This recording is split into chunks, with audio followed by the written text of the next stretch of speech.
I'm Jiaping Wang from Sinovation Ventures, Seattle. This work is done with my classmate Hao Wang, who is from Ohio State University. Realize it is very few papers working on blockchain on NSDI. I will start with some background. Blockchain is a new computing paradigm. It maintains a state called ledger and takes update from the outside, which is called transaction. Transactions are handled in batches. Each batch is called a block.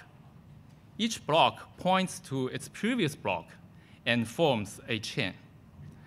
The block is a complete history of all validated transactions, which define the state of the ledger. A public blockchain is a permissionless system. It allows anyone read the chain and access to the latest state anonymously.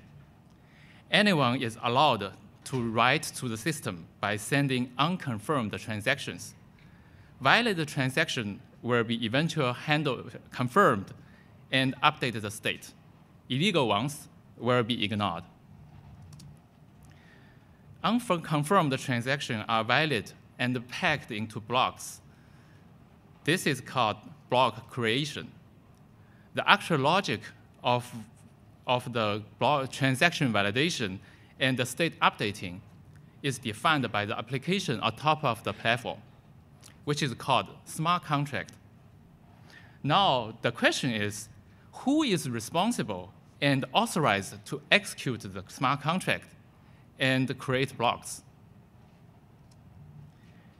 If it is cloud computing, there will always be the one who deploys the system or who controls the computing devices.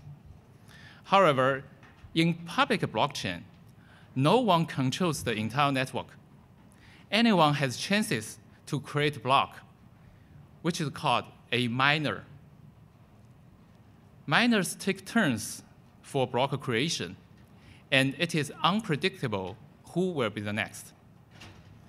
This makes blockchain so unique and so disruptive. Blockchain, for the first time in the history of computer science, it enables a computing system runs without being controlled by anyone. Once the smart contract is deployed, the computing process cannot be manipulated or stopped. Without relying on credibility of any party, blockchain makes the computing faithful and the result trustworthy. In blockchain system, the computing task is usually very simple and easy. But the point of using blockchain is for faithful computing and the trustworthy results, instead of just get the computation done. Bitcoin and Ethereum comes with a great cost that makes the system not scalable. In blockchain systems, nodes don't trust each other. All of them are duplicating the work of replication, execution, and verification for every block and every transactions, so that they can reconstruct the ledger state by their own.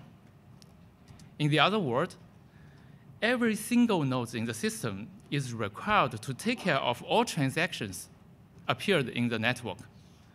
Whatever consensus algorithm is working here, POW, POS, or BFT, the situation is always like this.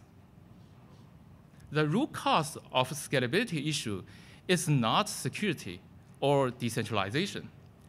It is because of the design. That makes more nodes join the network don't help, just more duplication of workload. That's why transaction per second is so low in these systems. To solve the scalability issue of blockchain system, we proposed consensus zones, a parallelized multi-chain system. The basic idea is to have different group of nodes working on different partitions of the network. We call these partition zones. With our method, the transaction throughput and the state capacity are scaled out as the entire network being divided into more zones. Each zone is an isolated single-chain system. And besides this, there is no more entity in our system. We don't rely on anything like root chain or centric coordinates. These zones are independent, parallel, equal, and async. Also, they are lock-free. Consensus zones is a solution to blockchain sharding, which has been discussed in blockchain community for a long time. There are proposals focused on transaction sharding or state sharding. We do both, and naturally includes network sharding and storage sharding. Let's drill down to more details of the system design. We always set the number of zones to power of 2, which is evenly distribution of users and the states. A user is assigned to a zone based on its first k bits of the address, which is the hash value of the public key. All states of the user will be maintained in the zone as well. It sounds like trivial, but be aware, in blockchain system, there is no centric controller to coordinate all the zones. That's why this should be a very simple solution that anyone can derive the zone directly and statelessly from the user address. In consensus zones, we partition both state representation and the transaction traffic. A transaction is assigned to a zone based on the signer's address, who signs and submits the transaction. Basically, we did a low-level partitioning, which is general, without any assumption of the traffic structure of the high-level applications. Address space is huge, so it allows a large number of zones and makes the network well scalable. Consensus zones are isolated. Mining chain growth is separated and independent. Each zone maintains its own user and their states, which is not overlapped with each other. Also, the memory pool is separated, as well as the gossip network. Since zones are working independently, the computation, storage, and I/O of the entire network scales linearly. The security of each zone is guaranteed by the consensus algorithm working inside it. No centralized entity is introduced in our design. The scalability ensures a reasonable workload for each node, and it is independent of the size of the network. The reasonable workload is very important for decentralization, because in a permissionless system, we should have a low barrier for anyone can join the network. It is said that the scalability, security, and the decentralization of a block system cannot be satisfied at the same time. We don't believe it. The proposed method achieves scalability without weakening security and the decentralization. Well, to make our system work, there are two problems we solved. How to efficiently handle cross-zone transactions and the security problem due to mining power dilution. Besides the overall design, our works focus on the two problems. First, each consensus zone works independently, but they are related when users interact across zones. A transaction may logically involve users and the states from different zones. How can we efficiently coordinate the state updating among these zones and ensure the atomicity of the transaction? Second, since the mining computation is separated, miners will distribute their mining power across zones for more profit. As a result, each zone receives a much lesser mining power, and each individual zone are vulnerable to 51% attack. We must secure every single zone so that the security of the entire network won't be weakened.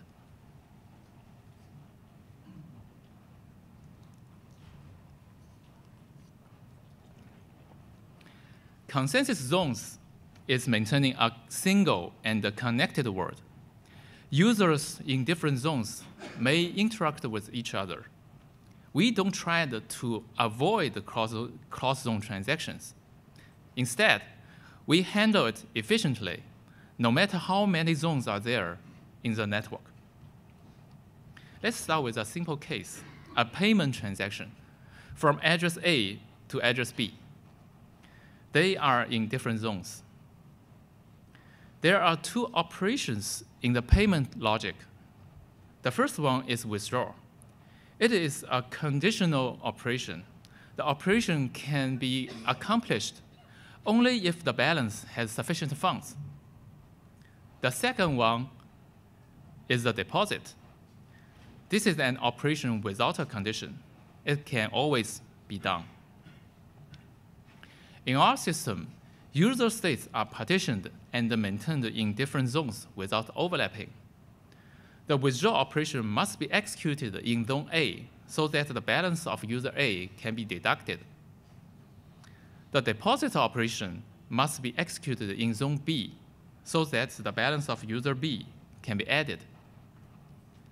To facilitate such a cross-zone execution, we introduce a relay from zone A to zone B. When a cross-zone payment is confirmed and embedded in a block in zone A, the withdraw operation will be executed there. And then the deposit operation will be relayed to zone B. It will eventually be confirmed and executed there.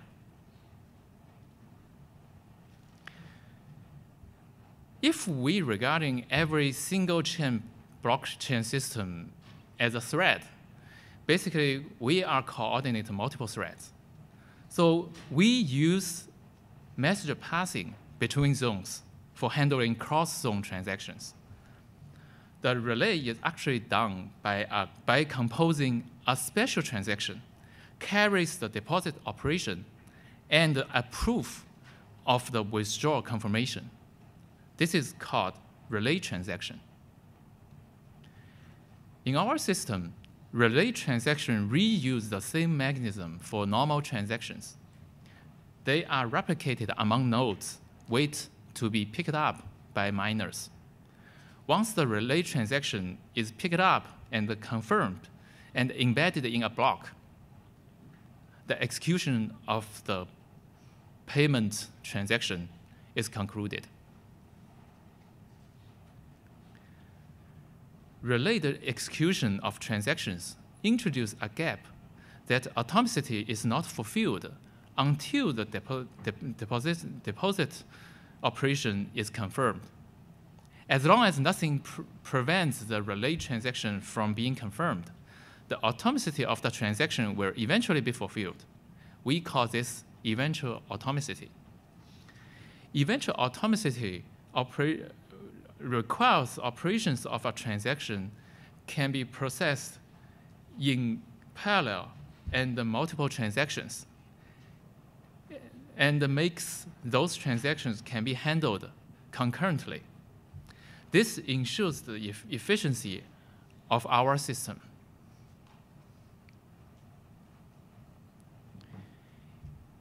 Eventual atomicity requires a transaction can be separated into multiple operations, and each involves a single user. In this version, we even require no more than one operation that is conditional. Please come to our poster session tomorrow afternoon if you are interested in our smart contract model.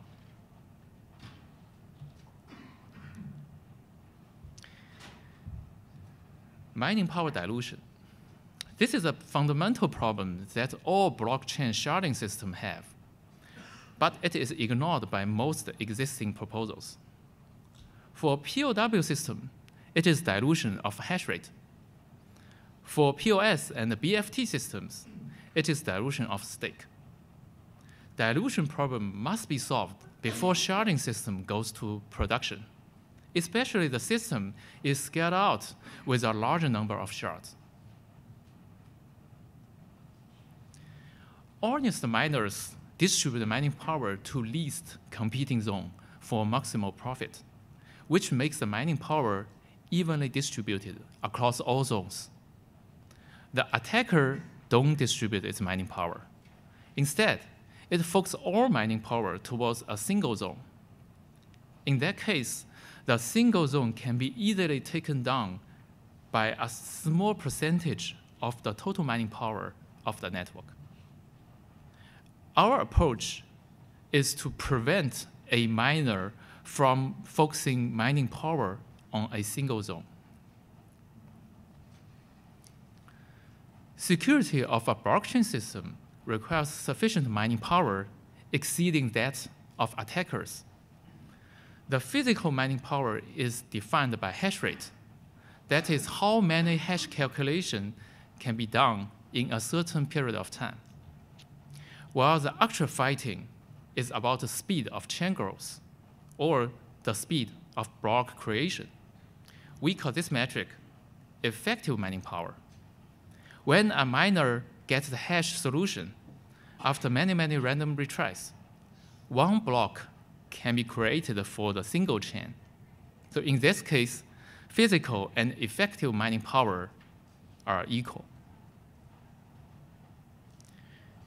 In existing systems, even with multiple chains, the physical mining power equals effective mining power as well.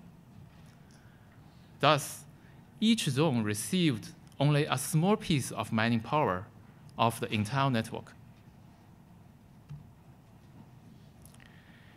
We introduced the Chiku No Mining. When a miner gets the hash solution, Chiku No Mining allows multiple blocks to be created for multiple zones at the same time. If the miner creates blocks for all zones, the effective mining power is actually amplified by n times. Also, the profit is multiplied n times. Such amplification of effective mining power applies to honest miners and also attackers. But the point is, our protocol enforces the amplified mining power must be evenly distributed across zones. When the attacker attempts to focus on a single zone, such amplification will not be available. As a result, the focused attack towards a single zone will be as hard as attacking the entire network. We tested our system on a testbed deployed across 14 cities in different countries around the world. Network connection of all nodes is limited to average consumer internet bandwidth. We copy and play back the real historical payment transaction from Ethereum.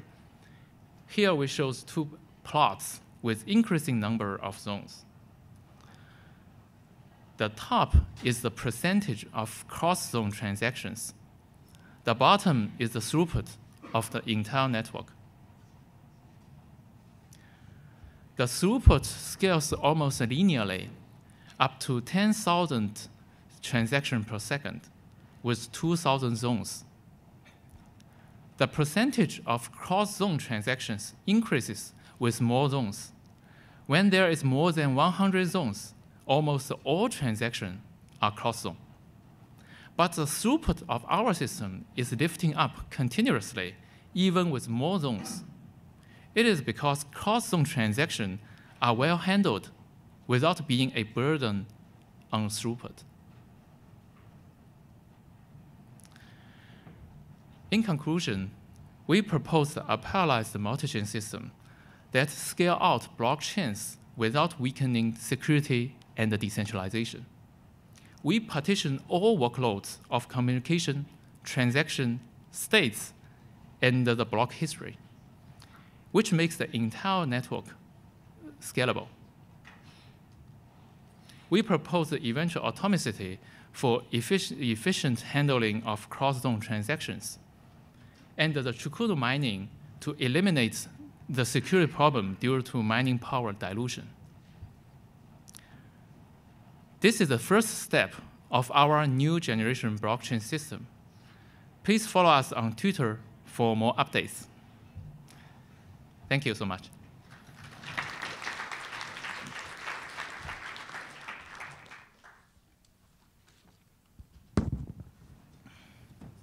Danny from Princeton. Sorry. Hello? Okay. I'm Danny from Princeton University. I have a quick question. So what if the transaction from zone A actually depends on a value from zone B? In this case, how do you commit the transaction in zone A? Okay. So you basically you are talking about a transaction that is conditionally depending on two users that is in different zones. This case is not handled by in this paper. So this is a future work of our research. Okay, thank you. Yeah, Michael Wei, VMware Research. I see that you showed an example using ERC20 transactions in Ethereum. And at the same time, I'm sort of confused as to how eventual atomicity works with very generic smart contracts. For example, in the examples you show, you have an idempotent operation writing, incrementing account values. But if you had an operation that, for example, wrote a single value to storage, it seems like you would have difficulty with eventual atomicity. I don't know if you could explain that. You're mentioning if the smart contract writes to the storage. Yeah, just a value, not increment. I can see how increment works because you can do that over and over again. Yeah, because on blockchain, so write to the storage is basically assign some value to the state. Sure. Because in smart contract, the storage is not explicitly exposed. Right? So in that case, as long as the operation is not conditional, it can always be done. If the relay transaction is picked up, then the value will be assigned to the state of the user in zone B. Okay. Did I? Sure. Well, I think I could take it offline. Yeah. Oh, okay. Thank you. Jonathan Behrens, MIT. So in your design, miners are able to pick how many zones they mine in. But what I'm trying to understand, is there any way that it would be profitable for a miner to choose anything but all the zones, since their competitors are going to be mining everywhere and pushing down the mining power? Yeah, actually for the miners, so based on our design, the miners will tend to working on all of the zones so that they can maximize their profit. Yeah, and with Chiku No Mining, when a miner use their, a lot of ASIC miners, right? So they figure out a hash solution. As long as when they got the solution, they can create multiple blocks. So it is not wasting the physical mining power, and it can be amplified to create multiple blocks. Yeah. Thank you. Hi, Dave Anderson, Carnegie Mellon.